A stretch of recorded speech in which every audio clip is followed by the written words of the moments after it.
ನಮಸ್ತೆ Karnataka, welcome back to Radha Ravi YouTube channel. ಇದು actually ಅಂದರೆ 8ನೇ ತಾರೀಕು 8-10ನೇ ತಾರೀಕಿಂದು ವಿಡಿಯೋ ಆಗಿರುತ್ತೆ. ನಮ್ಮ ಗುಂಡ ನೋಡಿ ಫಸ್ಟ್ ಎಷ್ಟು ಚೆನ್ನಾಗಿ ಆಟ ಆಡ್ಕೊಂಡಿದ್ದ. ಇದಕ್ಕಿದ್ದಂಗೆ ಅವನಿಗೆ ಹುಷಾರಿಲ್ದಂಗೆ ಆಗೋಯ್ತು. ನಮಗಂತೂ ತುಂಬಾ ಬೇಜಾರಾಗಿತ್ತು. ಹಾಗಾಗಿ ನಾನು ವಿಡಿಯೋ ಯಾವುದೂ ಅಪ್ಲೋಡ್ ಮಾಡಿರಲಿಲ್ಲ, ಅಂದರೆ ಯಾವುದೂ ಸಹ ವಿಡಿಯೋ ಮಾಡ್ಕೊಂಡು ಇರಲಿಲ್ಲ. ಯಾವುದೇ ರೀತಿ ಲಾಗ್ಸನ್ನು ಸಹ ಹಾಕಿರಲಿಲ್ಲ. ಯಾಕೋ ತುಂಬ ಬೇಜಾರಾಗೋಯ್ತು. ಮನಸ್ಸಿಗೆ ಬೇಜಾರಾದಾಗ ಹಂಗೆ ಅಲ್ವಾ, ಕೆಲವೊಂದು ಸಲ ನಾವು ಮಾಡೋ ಕೆಲಸದ ಮೇಲೆ ಇಂಟ್ರೆಸ್ಟ್ ಇಲ್ದಂಗೆ ಆಗುತ್ತೆ. ಏನು ಬೇಡಪ್ಪ ಜೀವನದಲ್ಲಿ ಅಂತ ಅನ್ನಿಸ್ಬಿಡುತ್ತೆ. ನಮಗಂತೂ ನಮ್ಮ ಗುಂಡುಂಗೆ ಹುಷಾರಿಲ್ದಂಗೆ ಆಗಿದ್ದು ತುಂಬಾ ಬೇಜಾರಾಯಿತು. ಇಷ್ಟು ಚಿಕ್ಕ ವಯಸ್ಸಿನಲ್ಲೇ ಹಾಸ್ಪಿಟ್ಲ್ ನೋಡ್ತಾರಲ್ಲ ಅಂತಂದರೆ ಅಡ್ಮಿಂಟ್ ಮಾಡೋ ಲೆವೆಲಿಗೆ ಹುಷಾರಿಲ್ದಂಗೆ ಆಯ್ತಲ್ಲ, ಅದಕ್ಕೆ ತುಂಬ ಬೇಜಾರಾಗೋಯ್ತು. ನಾನು ಒಂದು 2 ದಿನ ಹಾಸ್ಪಿಟ್ಲಲ್ಲೇ ಇದ್ದೆ. ಅವ್ನು ನೋಡ್ಕೊಂಡು ನನ್ನ ತಮ್ಮ ಇದ್ದ, ಜೊತೇಲಿ ಇನ್ನೊಬ್ರು ಇರಬೇಕು ಅಂತೇಳಿ ನಾನೇ ಇದ್ದೆ. ಹಾಸ್ಪಿಟ್ಲಲ್ಲಿ ಅವನು ಮೇಂಟೈನ್ ಮಾಡೋದು ಎಷ್ಟು ಕಷ್ಟ ಅಂದರೆ ಅಷ್ಟು ಕಷ್ಟ ಆಗ್ಬಿಟ್ಟಿತ್ತು. ಕೈಯಿಗೆ ಸೂಜಿ ಹಾಕಿದ್ರು, ಅವನು ಅದು ನೀರಿಸ್ಕೊತಾ ಇರಲಿಲ್ಲ, ಬಿಸ್ಸು ಅಂತಡೋನು. ನಮಗೆ ಒಂಥರ ಬೇಜಾರಾಗ್ಬಿಡ್ತು. ನನಗಷ್ಟು ಒಂಥರ ಅವ್ನಿಗೆ ಹುಷಾರಿಲ್ದಂಗೆ ಆಗಿದ್ದು ತುಂಬಾ ಫೀಲ್ ಆಯಿತು ಅಂತಲೇ ಹೇಳ್ಬೋದು.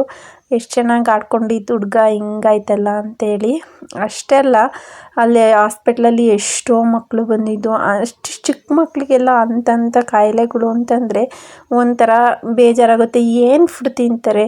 15 ದಿವಸದ ಮಕ್ಕಳು, 2 ತಿಂಗಳ ಮಕ್ಕಳು, ಅವರೆಲ್ಲನ ಇನ್ನೇನು ಫುಡ್ ತಿಂತಾರೆ? ಅವ್ರಿಗೆ ಆ ಥರ ಕಾಯಿಲೆಗಳೆಲ್ಲ ಹೆಂಗೆ ಬರುತ್ತೆ ಅಂತಲೇ ಹೇಳೋಕ್ಕಾಗಲ್ಲ.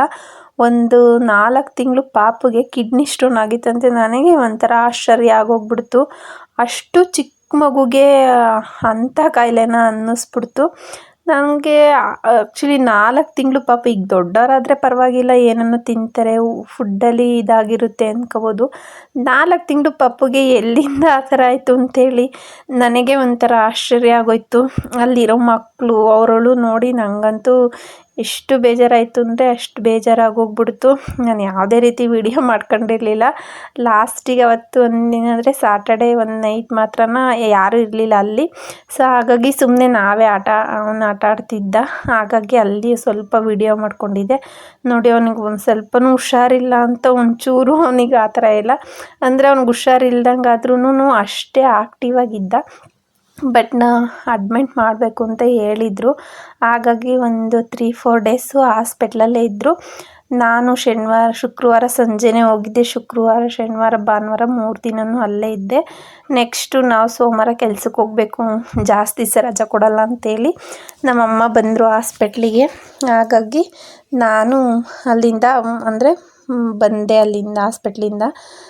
ಅಂದರೆ ನಾವು ಚಿಕ್ಕ ಮಕ್ಕಳನ್ನ ಎಷ್ಟು ಹುಷಾರಾಗಿ ನೋಡ್ಕೊತೀವೋ ಅಷ್ಟು ಒಳ್ಳೆಯದು ಅನಿಸುತ್ತೆ.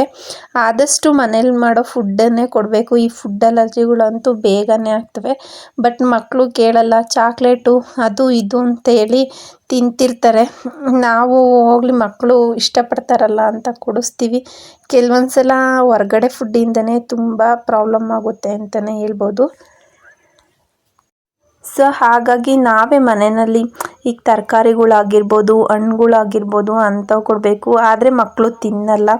ಅವ್ರಿಗೆ ಹೊರ್ಗಡೆ ಫುಡ್ಡು ಬೇಕು ಅಂತಲೇ ಅನಿಸುತ್ತೆ. ಬಟ್ ಏನು ಮಾಡೋಕ್ಕಾಗಲ್ಲ ಅಲ್ವಾ. ಆದ್ರೂ ಮಕ್ಕಳನ್ನ ತುಂಬ ಹುಷಾರಾಗಿ ಕೇರ್ಫುಲ್ಲಾಗಿ ನೋಡ್ಕೊಳ್ಳಿ ಅಂತೇಳಿ ಹೇಳ್ತೀನಿ.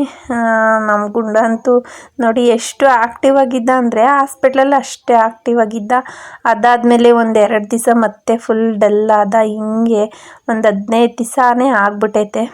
ಅಂದರೆ ಇವಾಗ ಮನೆಗೆ ಕರ್ಕೊಂಬಂದಿದ್ದೀವಿ ಸದ್ಯಕ್ಕೆ. ಬಟ್ ವಾರಕ್ಕೊಂದ್ಸಲ ಕರ್ಕೊಂಡೋಗ್ಬೇಕು ಮತ್ತು ಚೆಕಪ್ಪಿಗೆಲ್ಲನ ಆ ಥರ ಎಲ್ಲ ಹೇಳಿದ್ದಾರೆ ಡಾಕ್ಟ್ರು. ಫುಡ್ಡು ಅಷ್ಟೇ, ಕೆಲವೊಂದು ಫುಡ್ ಕೊಡೋಕ್ಕೆ ಹೇಳಿದ್ದಾರೆ, ಕೆಲವೊಂದು ಫುಡ್ಡು ಕೊಡೋಕ್ಕೆ ಹೇಳಿಲ್ಲ ಆ ಥರ. ಆದರೆ ನನಗೆ ಒಂಥರ ಬೇಜಾರಾಗೋಯ್ತು. ನಮ್ಮ ಗುಂಡುಂಗೆ ಹುಷಾರಿಲ್ದಂಗೆ ಆಗಿದ್ದು. ನಾನು ಹೇಳೋದಿಷ್ಟೇ, ಮಕ್ಕಳನ್ನ ಆದಷ್ಟು ಹುಷಾರಾಗಿ ನೋಡ್ಕೊಳ್ಳಿ. ಯಾವಾಗ ಯಾವ ಥರ ಏನು ಕಾಯಿಲೆ ಬರುತ್ತೆ ಅಂತ ಹೇಳೋದಕ್ಕೆ ಆಗಲ್ಲ. ಆದರೂ ನಾವು ಮಕ್ಕಳನ್ನ ಹುಷಾರಾಗಿ ನೋಡ್ಕೊತೀವಿ. ಬಟ್ ಆ ಕಾಯಿಲೆಗಳು ಹೆಂಗೆ ಬರುತ್ತೆ ಅಂತಲೂ ಸಹ ಹೇಳೋಕ್ಕಾಗಲ್ಲ. ಯಾವುದನ್ನು ಏನೇನು ಅಂದರೆ ವಿಧಿ ಲಿಖಿತ ಏನಿರುತ್ತೋ ಅದೇ ಆಗಬೇಕು ಅಂತ ಇರುತ್ತೆ.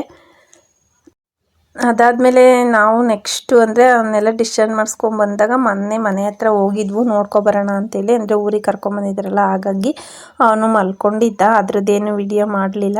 ನನ್ನ ಮಗಳು ಮಾತ್ರ ನೋಡಿ ಬೆಕ್ಕಿನ ಜೊತೆ ಹೆಂಗೆ ಆಟ ಆಡ್ತಿದ್ದಾಳೆ ಅಂತ ಅನಿಸುತ್ತೆ ನೋಡಿ. ನಾವು ಈ ಸಾಕು ಪ್ರಾಣಿಗಳಿಗೆ ಒಂದು ಸ್ವಲ್ಪ ಪ್ರೀತಿ ತೋರಿಸಿದ್ರೆ ಎಷ್ಟು ಚೆನ್ನಾಗಿ ನಮ್ಮ ಜೊತೆ ಹೊಂದ್ಕೊತವೆ ಅಂತನ. ಅದಿಷ್ಟೆಷ್ಟಿದೆ ಎಷ್ಟು ಆಟ ಆಡ್ತಿತ್ತು ಅಂದರೆ ನನ್ನ ಮಗಳು ಹಂಗೆ ಆಟ ಆಡ್ತಿತ್ತು. ನಾನು ಅಂದರೆ ಈ ವಿಡಿಯೋ ಮೂಲಕ ಹೇಳೋದೇನಪ್ಪ ಅಂದರೆ ಮಕ್ಕಳನ್ನ ಆದಷ್ಟು ಹುಷಾರಾಗಿ ಆದಷ್ಟು ಮನೆ ಫುಡ್ಡೇ ಕೊಟ್ಕೊಂಡು ನೋಡ್ಕೊಳ್ಳಿ ಅಂತ ಹೇಳ್ತೀನಿ.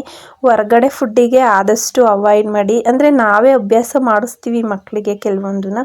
ಆದಷ್ಟು ಮನೆ ಫುಡ್ಡೇ ಕೊಟ್ಕೊಂಡು ಹುಷಾರಾಗಿ ನೋಡ್ಕೊಳ್ಳಿ ಅಂತೇಳಿ ನಾನು ಈ ವಿಡಿಯೋ ಮೂಲಕ ಹೇಳ್ತಾ ಇದ್ದೀನಿ ಅಷ್ಟೇ.